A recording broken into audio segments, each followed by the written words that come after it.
যে আমি কতবার কত জায়গা থেকে অ্যারেস্ট হয়েছি। রাস্তা থেকে আমাকে ধরিয়ে নিয়ে গেল, এখান থেকে নিয়ে যাচ্ছে, রেকর্ডিংয়ে যাচ্ছে, ওখানে গিয়ে বসে দেখছে, ফলো করছে, সারাক্ষণ জিজ্ঞেস করছে কী হচ্ছে, ফোনে থ্রেট। আমি জনাব তারেক রহমানের প্রতি অত্যন্ত শ্রদ্ধাশীল। তিনি এতটা বছর বাইরে রয়েছেন, এত কষ্ট করেছেন, যে কষ্টগুলো তার প্রাপ্য ছিল না। বিনা কারণেই এত কষ্ট করেছেন, এত মামলা, তারপরে জেল জুলুম করে তিনি বাইরে রয়েছেন, তাকে নির্বাসনে পাঠিয়ে দিয়েছেন। আমায় উদাসী বানাইয়া গেল বসন্তেরই কালে গো মরার কোকিলে, আমার ঘুম ভাঙাইয়া গেল গো মরার কোকিলে। একটা মানুষের মুখের খাওয়া পর্যন্ত কেড়ে নেয়, সিনেমায় দেখেছি, বাস্তবে ওটাই ছিল প্রথম। সেজন্য আমাকে অ্যারেস্ট করা হলো। ট্রাম্প আসলো বলেই কিলার গভর্নমেন্ট, খুনি, অপরাধী, তাকে শেল্টার দেবে, এ কথা কে বলেছে? আমি বাংলাদেশের শ্রেষ্ঠ দোয়েল, তারপরে আমি কোকিল, আমি গানের পাখি, আমি হচ্ছি তারপরে হচ্ছে আমি ব্ল্যাক ডায়মন্ড। প্রিয় দর্শক, আজকে আমি আড্ডা দিতে এসেছি এমন একজন মানুষের সাথে যিনি একসময় তার কণ্ঠের জাদুতে দেশের শ্রোতাদের মুগ্ধ করে রেখেছেন। তিনি আমাদের সকলের পছন্দের সঙ্গীত শিল্পী এবং তার আরেকটি পরিচয় রয়েছেন, তিনি হচ্ছেন বিএনপি চেয়ারপারসন খালেদা জিয়ার উপদেষ্টা। আজকে আমাদের সাথে আড্ডা দেওয়ার জন্য রয়েছেন আমাদের সকলের প্রিয় বেবি নাজিন আপু। আপু কেমন আছেন? আলহামদুলিল্লাহ, ভালো আছি। আপু, অনেক বছর পর দেশে ফিরলেন, আসলে কেমন লাগছে এই মুহূর্তে? কেমন ভালো লাগার মানে অনুভূতিটা এক কথায় তো বলা যায় না। অনুভূতি আমি এত ভালো লাগছে যে এই হারানো বাংলাদেশ ফিরে পেয়েছি মনে হচ্ছে।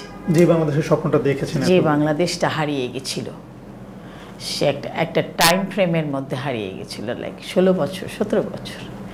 তো মনে হয় 17 বছর পর আমরা বাংলাদেশকে ফেরত পেয়েছি। আপনি যখন দেশ ছেড়ে চলে গেলেন তখন আসলে ওই মুহূর্তটা কেমন ছিল, যখন আপনি মানে চলে যাচ্ছেন, বিমানবন্দরে যাচ্ছেন, ওই অনুভূতিটা একটু? চলে যাচ্ছি মানে যত তাড়াতাড়ি সম্ভব আমি চলে, মনে হয় যেন প্লেনে না বসা পর্যন্ত বোধহয় আমি তার আগে মনে হয় যে আমি বাঁচবো না বা আমি থাকবো না, এরকম। কারণ আমি যদি একটা টার্গেট হয়ে থাকি যে সব সময় আমি কিছুই করতে পারবো না, আমাকে কোথাও কোনো কাজ হবে না, কাজ করতে দেওয়া হবে না, তো সেরকম যদি সিচুয়েশন হয় তখন আমি সার্বিকভাবে যদি আমি বাধাগ্রস্ত হয়ে যাই, তো তখন আমার তো আর ফিউচার বলতেও কিছু থাকছে না, প্রতিদিন বলতেও কিছু থাকছে না। তো এই যাওয়াটা তো সুখের যাওয়া ছিল না, অনেক কষ্ট নিয়েই গিয়েছিলাম আমি।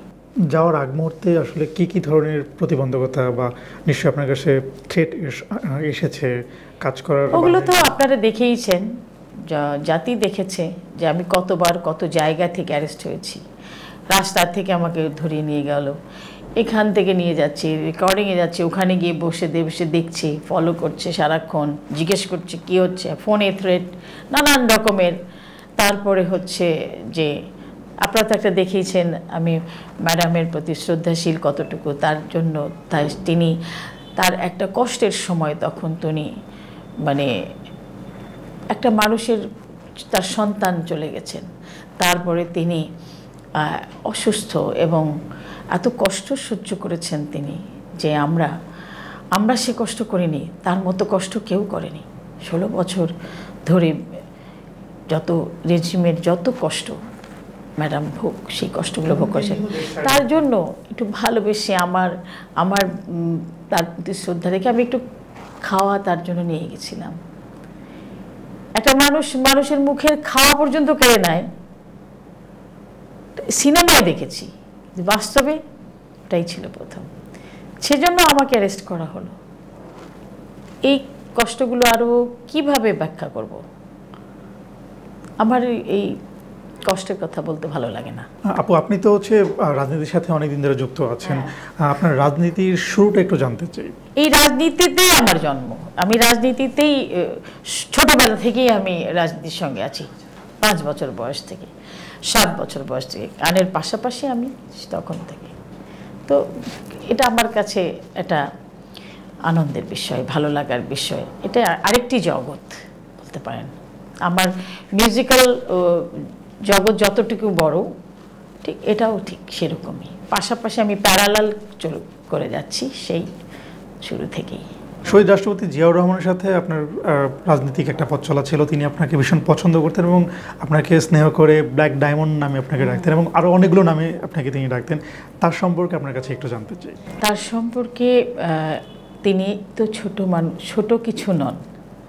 তিনি এত বিশাল, এত বড় মাপের মানুষ, আর আমার অত্যন্ত একটি শ্রদ্ধার জায়গা। আজকে আমি এই সম্পর্কে বলবো না, বিকজ এটার জন্য আলাদা সেগমেন্ট হওয়া উচিত। সেখানে এলাবোরেটলি আই ক্যান সে অনেক অনেক কিছু আছে, অনেক গল্প আছে, অনেক স্টোরি আছে, এবং সেগুলো মানুষকে অনেক জ্ঞানী করতে পারে।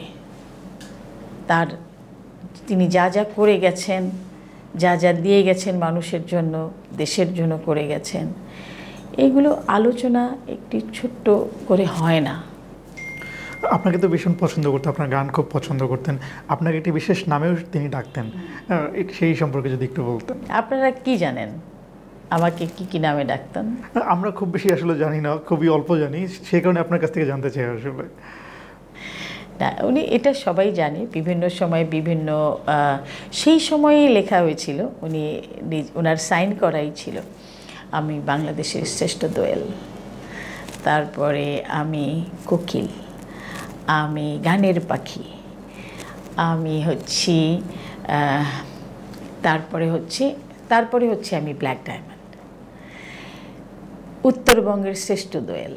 তাহলে কতগুলো উনি লিখেছেন, লিখে লিখে দিতেন, বলতেন, কাছে থেকে বলতেন। হ্যাঁ, তো আমাকে যে স্নেহ করতেন, ভালোবাসতেন, মানে এটা একটি মানে দুর্লভ ব্যাপার। তার মতো মানুষ, তার মতো এত বড় মাপের মানুষ, আমি ঠিক সেই ভালোবাসাটুকু আমি ম্যাডামের কাছেও পেয়েছি। ম্যাডামও আমাকে সেইভাবে ভালোবাসেন এখনও। সুতরাং তারা আমার একটি বিশাল শ্রদ্ধার জায়গা, আমি বিনম্র শ্রদ্ধা জানাই সবসময়। তারেক রহমান অনেকদিন ধরে হচ্ছে দেশের বাইরে রয়েছেন এবং অনেকেই বলছেন যে বিএনপির এখন নেতৃত্ব তার হাত ধরেই আসার কথা আর কি। আপনি আসলে কী ভাবছেন বা তার সম্পর্কে একটু আপনার কাছে জানতে চাই। আমি জনাব তারেক রহমানের প্রতি অত্যন্ত শ্রদ্ধাশীল। তিনি এতটা বছর বাইরে রয়েছেন, এত কষ্ট করেছেন, যে কষ্টগুলো তার প্রাপ্য ছিল না। বিনা কারণেই এত কষ্ট করেছেন, এত মামলা, তারপরে জেল জুলুম করে তিনি বাইরে রয়েছেন। তাকে নির্বাসনে পাঠিয়ে দিয়েছেন, সেখানে তাকে এমন প্রতিবন্ধকতা করেছেন যে তিনি যেন কিছুই করতে না পারে।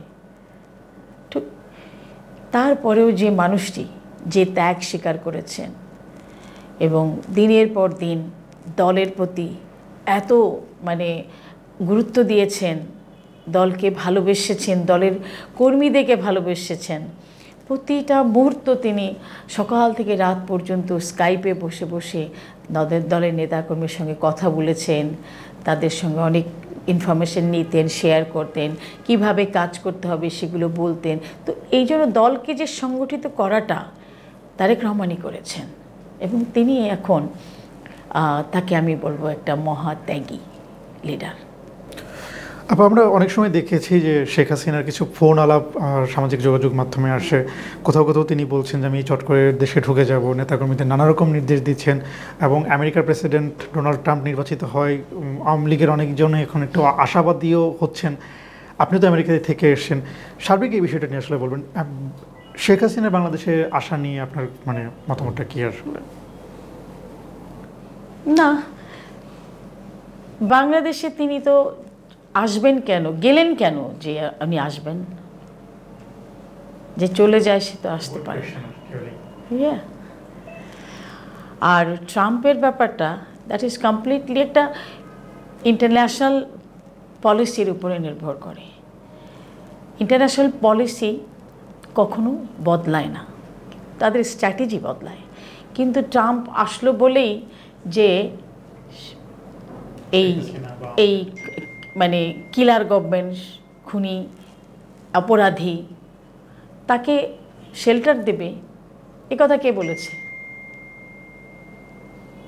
বরং এই গর্হিত কাজকে যারা সমর্থন করবে, এই কিলিংকে যারা সমর্থন করবে, তারাই বরং বিতর্কিত হবে। আমেরিকাতে এই সময়টা কেমন কাটলো আপনার? আমেরিকার সময়টা তো বলেইছি, একটা দীর্ঘ সময় কেটেছে আমার। আমেরিকায় অনেক কাজ করেছি, দলের কাজ করেছি, দলের যেসব জায়গায় আমাদের কাজ করা দরকার ছিল সেগুলো জায়গা করেছি আমরা কাজ। আমার আমেরিকার দলের নেতাকর্মীরাও অত্যন্ত কর্মঠ, তারা অত্যন্ত সহযোগী, তারা আমার সঙ্গে ছিল সবসময়। তো এই জায়গাগুলো থেকে আমরা অনেকগুলো ডেমনস্ট্রেশন করেছি, স্টেট ডিপার্টমেন্ট, হোয়াইট হাউস, তারপরে হচ্ছেন ইউনাইটেড নেশন, সব জায়গাতে যখনই কোনো ইস্যু এসেছে আমরা সঙ্গে সঙ্গে পথে নেমে গেছি, কোনো কিছুর তোয়াক্কা করিনি। আবার একটা বিষয় নিয়ে খুব আলোচনা হচ্ছে, যেহেতু আপনি রাজনীতির সাথে যুক্ত আছেন তাই প্রশ্নটা আমি আপনার কাছে রাখতে চাই। আওয়ামী লীগের নির্বাচনে অংশগ্রহণ করা বা আবার রাজনীতিতে ফিরে আসা, সেটা আসলে কতটুকু যৌক্তিক আপনার কাছে মনে হয় বা উচিত কি না? আমাদের দেশে যখন ইলেকশন হবে তখনই ইলেকশন করবেন যখন আপনি ক্লিন অ্যান্ড ক্লিয়ার থাকবেন, আপনার ব্যাকগ্রাউন্ড ক্লিন থাকবে। আপনি সেরকম যদি হন, আপনি ইলেকশন করবেন। আপনি কেমন করে জনপ্রতিনিধি হবেন? ক্রাইম করে? তো এটা বুঝতে হবে আপনাকে। তারপরে আমাদের দেশের নীতি নির্ধারকরা রয়েছেন, অনেক জ্ঞানী ব্যক্তিত্ব রয়েছেন, যারা অনেক অ্যানালিস্ট রয়েছেন, যারা এগুলো নিয়ে গবেষণা করছেন, তারা আরও ভালো সিদ্ধান্ত দিতে পারবেন। তবে আপনি যখন যে আপনার জীবনে ধ্বংস ডেকে আনবে তাকে নিশ্চয়ই আপনি বরণ করে নেবেন না কখনো। আপা, যেহেতু হচ্ছে ইসি গঠন হয়েছে এবং খুব শীঘ্রই হয়তো বা দেশের নতুন নির্বাচন অনুষ্ঠিত হবে, নির্বাচন নিয়ে আপনার কোনো ভাবনা বা প্ল্যান আছে কিনা এই মুহূর্তে? আমরা যেহেতু তিনটে নির্বাচন আমরা দেখিনি, এটা একটা সাজানো খেলা ছিল এবং সেই নির্বাচন আমাদেরকে অনেক আহত করেছে এবং দেশের মানুষকে আহত করেছে, দেশের ইয়ুথকে আহত করেছে। যারা ইয়াং ছেলেপেলে, যারা বড় হয়েছে, তাদের একটা মনের স্বপ্ন থাকে যে আমি একটা ভোট দেব, সেই ভোটের রাজনীতি ছিল না। এখন নতুন করে ভোট যদি সুন্দরভাবে হবে, আশাবাদী আমরা, সবাই ভোট দেবে, আমরাও ভোট দেব, ভোটটাকে এনজয় করব। আপনার নির্বাচন করার কোনো পরিকল্পনা আছে কিনা? আমি তো ফিল্ডে আছি যেহেতু, নিশ্চয়ই করব, আশা করব। এই জন্য তারপরে বাকিটা আমার দলের উপরে নির্ভর করছেন, দলের নীতি নির্ধারকরা রয়েছেন, দাদা। আবার আপনাকে পেয়েছি, একটা গান আসলে শুনতে চাই, যদিও আমরা আজকে একটু গুরুগম্ভীর আলোচনা করেছি, তবু হচ্ছে যেহেতু আপনার শ্রোতারা অনেকদিন আপনার গান শুনতে পায় না, আসলে সেই সুবাদে হচ্ছে একটি গান একটু শুনতে চাই। এবং আমি খুব পার্সোনালি রিকোয়েস্ট করবো যে, আমার খুব মনে আছে যখন আমরা ছোটো ছিলাম, বিটিভি দেখতাম, তখন হচ্ছে আপনার মরার কোকিল গানটা খুব জনপ্রিয় ছিল তখন, পাড়ার অনুষ্ঠান, বিভিন্ন জায়গাতে মাইকে তখন হচ্ছে এই গানটি খুব বাজতো। এই গানটা একটু শুনতে চাই। আমায় উদাসী বানাইয়া গেল বসন্তেরি কালে গো মরার কোকিলে, আমার ঘুম ভাঙাইয়া গেল গো মরার কোকিলে, আমায় পাগল বানাইল গো মরার কোকিলে, উদাসী বানাইল গো মরার কোকিলে। মন বোঝে না মরার কোকিল আন্দাজে গান তোলে, ফাগুনেরই আগুন দিয়ে আমার তিলে তিলে। মন বোঝে না মরার কোকিল আন্দাজে গান তোলে, ফাগুনেরই আগুন দিয়ে আমার তিলে তিলে। কত কিছু করে কোকিল নাইচা নাইচা ডালে গো মরার কোকিলে। হ্যাঁ, কত কিছু করে কোকিল নাইচা নাইচা ডালে গো মরার কোকিলে, ঘুম ভাঙাইয়া গেল গো মরার কোকিলে, আমায় পাগল বানাইল গো মরার কোকিলে। আপু একদমই শেষ, রাজনীতির পাশাপাশি গানটাকে নতুন করে চিন্তা করছেন কিনা, যেহেতু আপনার শ্রোতারা এখন অপেক্ষা করছে আপনার গানের জন্য, গান নিয়ে কী ভাবনা আছে বা কী প্ল্যান করছেন? গান নিয়ে আমার একটাই ভাবনা, আমার এই জেনারেশন, এই নতুন ভক্তরা যেসব গান শুনতে চায় আমি ওদের জন্য সেই গান তৈরি করব, ওদেরকে নিয়ে গাইবো, নতুন শিল্পীদেরকে নিয়ে গাইবো, নতুন মিউজিক ডাইরেক্টরদের সাথে কাজ করব। আর সর্বশেষ যাওয়ার আগে আপনার দর্শকদের উদ্দেশ্যে কিছু বলার আছে কিনা? দর্শকদের কাছে মানে একটাই কথা, যে সংস্কৃতি চর্চায়, দেশের সুস্থ সংস্কৃতি তৈরি করতে একজন শিল্পী বা একজন সাহিত্যিক বা একজন কবি বা একজন মানে সাংস্কৃতিক ব্যক্তিত্ব যতটা না দায়ী, সাধারণ মানুষ তার চেয়ে বেশি দায়ী। আপনারা যখন ভালো গান শুনবেন তখন ভালো গানই আপনাদেরকে দেয়া হবে। অসংখ্য ধন্যবাদ আপু আজকে আমাদেরকে সময় দেওয়ার জন্য। প্রিয় দর্শক, আমরা আড্ডা দিলাম আমাদের প্রিয় মানুষের সাথে, প্রিয় সঙ্গীত শিল্পীর সাথে। আপনাদের সাথে আবার দেখা হবে অন্য কোনো দিন, অন্য কোনো অতিথির সঙ্গে। ততক্ষণ পর্যন্ত ভালো থাকবেন, সুস্থ থাকবেন।